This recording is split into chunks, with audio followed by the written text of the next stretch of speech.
On everyone, Mr. Ken here. Biochar bro. I'm all dirty. Was making biochar all day yesterday. I slept in my truck, and I'm doing this fermentation here, and about where I live is about 4 hours away. So, I got a nice big vehicle. It's nice to sleep in, but so that's just a little bit right now. That's why I'm in my vehicle. What I really want to touch on right now is this whole regenerative agricultural movement, right? For over past 100 years or so, farming has really changed a lot. We've seen it go from a plow to these full-on massive tractors, humongous John Deere tractors, not just John Deere, but all kinds of massive tractors to generate food for the population. And since these vehicles have come to the scene, we've seen less people farming, but more food being produced. Many people thought this was a good thing. Okay, I don't have to farm anymore. I can go live in the city. I can go do this. I can go do that.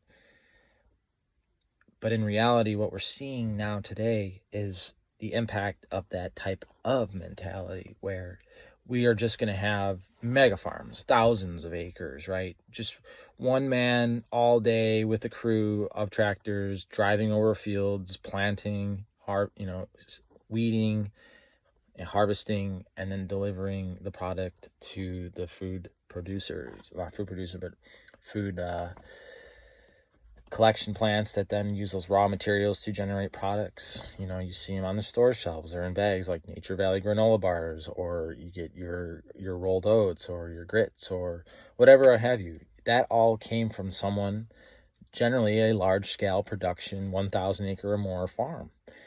And with these practices came with a lot of problems because one guy cannot handle 1,000 acres.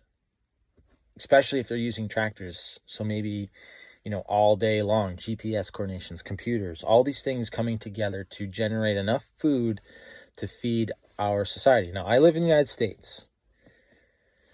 We have plentiful of fields of which we plant things like grains, corns, basic food staple items that we eat every day.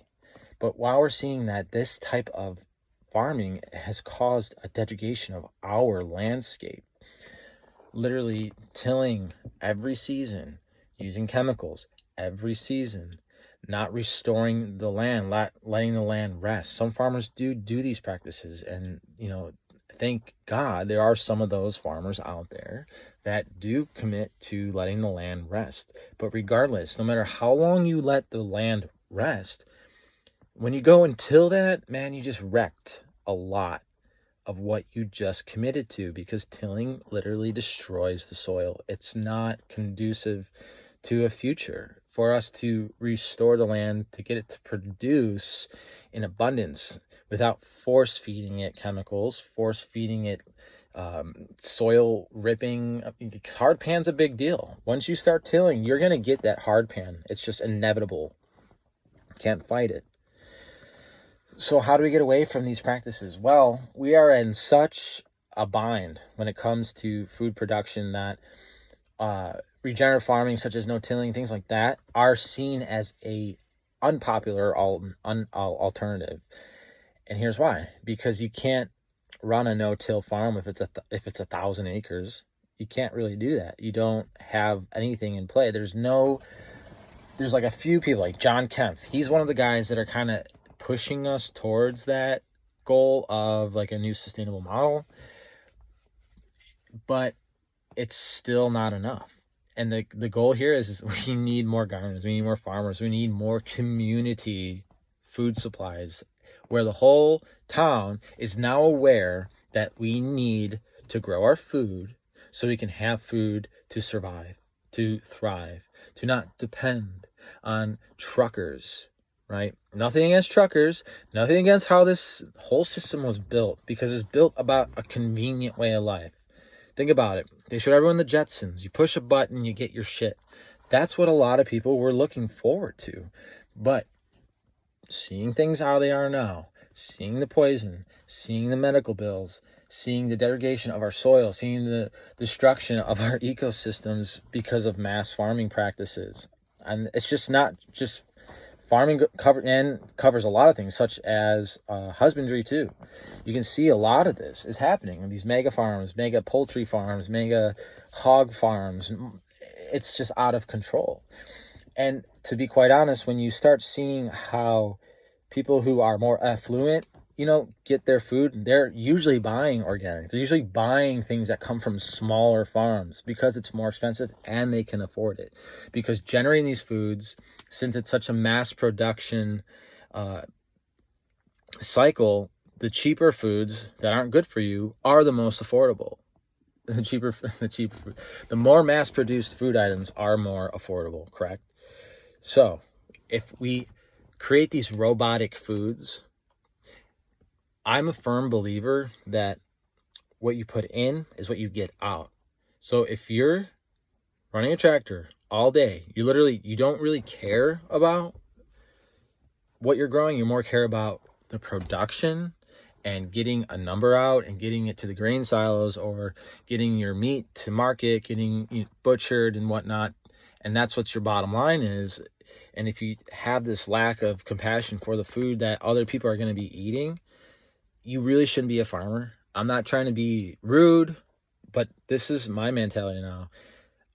And this is why eventually, once I obtain land or a partnership with someone who's willing to grow large-scale organic, like large-scale organic to me is like 10 acres. That's large scale because that's what's manageable. Right now I'm working on a farm that's 15 acres and we do till, but we do not use any chemicals. We're heavy on mulching, and most of the time we spend a lot of our labor on weeding, because weeding is a big problem, especially when you till. So here's my problem. If you're an organic farm and you're tilling, how are you organic? Literally, it's like fake organic. You're not even letting the land take care of the plant. When we see these weeds growing all over the place, because the land is stressed, that's what a weed comes up, because it needs something to grow there, because there's something wrong with the soil that it needs that weed to grow. And once that weed grows and then you pull it, well, I mean, we're jacking up the cycle of regenerative. That's what happens when these really bad plants that we consider invasive come around. It's because they're the only ones that can survive in that soil environment, because it's so dilapidated. There's no competition. The bugs are gone. The microbes are gone. It's just a really sad environment. So that's why we get these weeds. That's why things like the Johnson grasses and like pigweeds, all these things come around, because the soil's been disturbed, and these weeds are actually remediating the damage. That's why they exist, because they're adding carbon, they're creating aerated soil structure. And if you let that landscape rest for a while, eventually those weeds will disappear, and then you start seeing more native species popping up. You'll get a bush, you'll get a native, boom, the bush grows, and then boom, that gives. But like I said, we're dealing with this massive destruction, even in the Great Plains. I mean, we are still today suffering from the Dust Bowl. It hasn't ended. It's still going on. The carbon values in soil has been depleted all across the globe. It's a very serious thing that not many people have begun to even comprehend. And this is my issue. This is why I chose this path, because I want to see, personally, and others, I'm not the only one, I'd like to see our food production match ecological stewarding, where we care for the land and the land cares for us. Sheer utter neglect. It's a common motif in the permaculture design, is this sheer utter neglect. We grow the plants that best survive and thrive. High Brix rating, sugar contents, incredible photosynthetic rates. That's what we are aiming for. We can't spray our fields with these toxins. We can't spray our fields with fake nitrates, saline solutions. This is what is causing a detrimental food quality issue. We have a food quality issue in United States. People might think, oh, well, we produce this much wheat. Well, what's the quality of that wheat that you're feeding to your population? Why is health such a big deal in this country? And it comes down to what you put in your mouth. Personally, I would rather starve than eat a GMO crop. I'd personally rather starve than eat a phosphate-ridden, organophosphate, they call it, grain or what I have you. So in reality, I have starved a few times because I refuse to eat these junk foods. I think I eat more organic now than I ever have, probably because I'm in California and there's a lot of options when it comes to that, because there's a lot of awareness to this type of topic. But you go everywhere else, like literally when you drive from the West Coast to East Coast, East Coast, West Coast, you drive through those big ag states like Iowa, Oklahoma, Nebraska.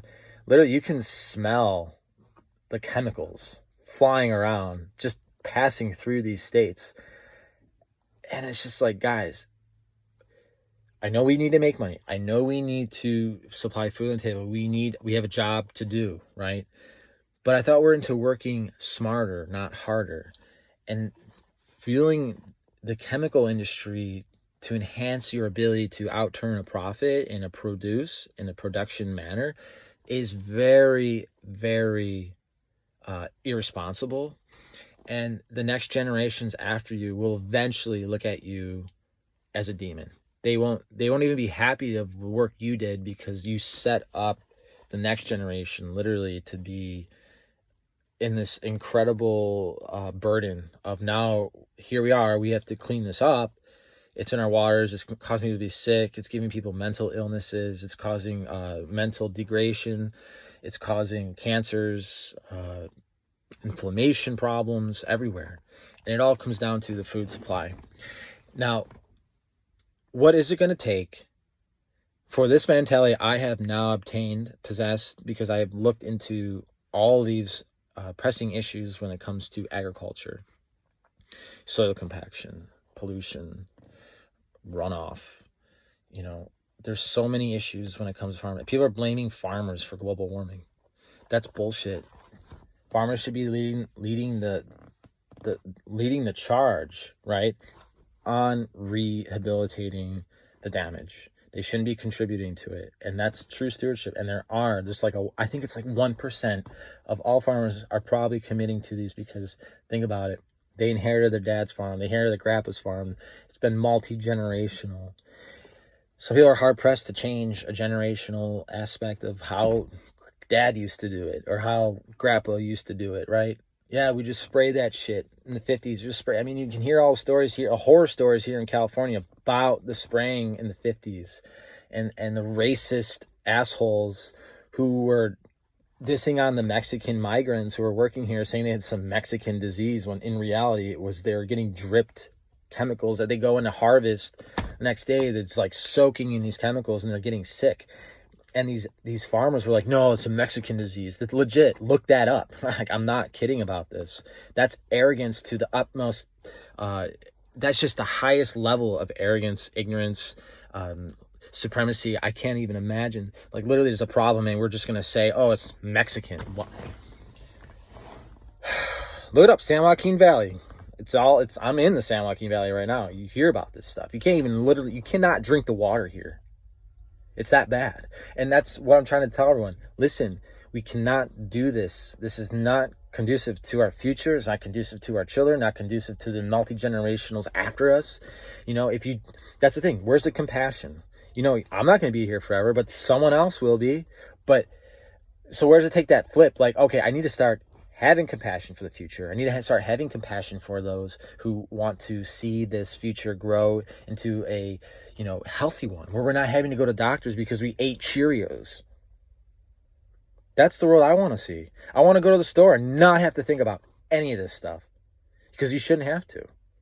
And there's places you can go to, like a lot of local community farmers markets. A lot of people are growing organic produce. They're not registered. They didn't pay the money to get the registered, but they're not adding chemicals and things. You just have to ask. You can just ask the grower, hey, Did you spray? If you sprayed, what'd you spray?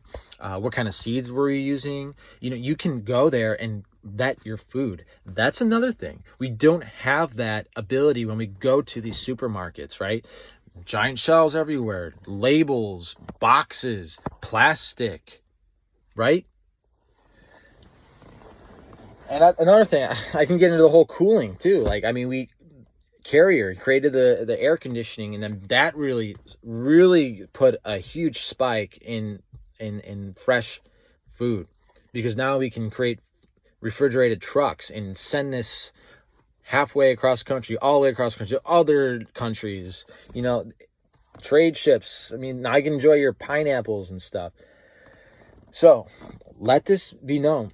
The whole food system paradigm, we need to shift it. We need to really hone in on local food sources.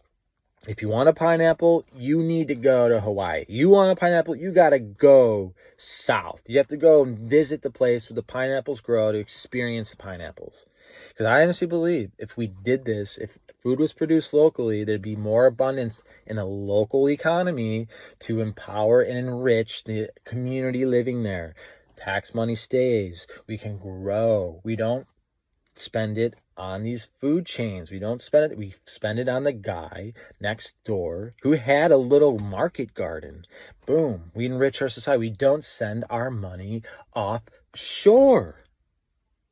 This is what it all ties into. This is why it's such a magnificent issue to have, because it touches every little thread of our society. Food. This is why I've gotten into food, because now I see you are what you eat. You eat bad food, you will have complications. You will have inflammation. And that's the number one disorder in this United States. Inflammation. If you don't know about inflammation, I highly suggest you start looking into it, because if you have a health issue, more than likely it's an inflammational issue. Get rid of inflammation, blood can go where it needs to go, and you heal. It's pretty simple. So, with that being said, I wish you guys much happiness, much success. Keep growing. You know, I'm growing every day. We're all growing every day. I make mistakes every day. You know, this is part of life. And I don't blame, I don't shame. I just know we must find a better way. And we need to support those, right, who are taking the lead to say, hey, we have to do something different. And that's all I ask, is for those who have that mentality. We must work together, or else if we're too fragmented, we cannot organize and create a solid foundation for this to really take off. And I'm sure there's tons of organizations out there that are working together, and the people who are doing it, I thank you with all the ability of my heart. Thank you so much for those who do commit to these actions.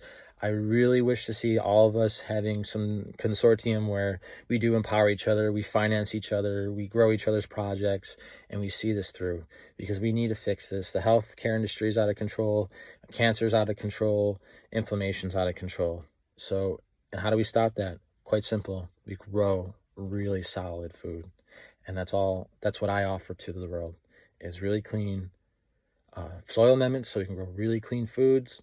No residues, no antibiotics, no unknown chemicals, no herbicides, no pesticides, none of this. And once you taste the difference, you will never want to go back to that disgusting, flavorless tomato that I buy at the supermarket all the time, that rots within a day after it's in my fridge. So there you go. Grow better food. We can do better in society. Take care.